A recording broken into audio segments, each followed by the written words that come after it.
رشید د ځانګړو ځواکونو ساتنمن نن سهار د مرتد دښمن له خوا نه په موږ نه درې د موټر بم حملې وشوې. په ډېر د افتخار ډېر د ویاړ ځای دی چې موږ د ځانګړو ځواکو ټول پرسونل ډېر په جرأت سره دغه دښمن ته هغه شرموونکې ماته ویر کړه، هغه احمقوونکې ځواب یې ورکړو. انشاءالله په آینده کې به د خپل مرتد بدرانو ته به بیا یایي، هلته به ورځي.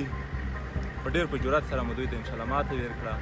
اوس هم ادا یو چې دغه خیر نوره مشکلات د افغانستان ذرې ذرې نه موږ دفاع کړې ده او دفاع کوو.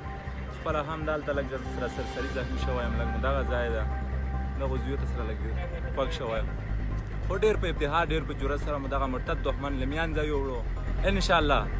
انشاءالله که په آینده کې دا رقم دښمن یا دا رقم مرتد کار کوي، بیا به هم همدا رقم دفاع کوو د دغه ولس، د دغه خاورې، د دغه جوماتو، د دغه پلچکو.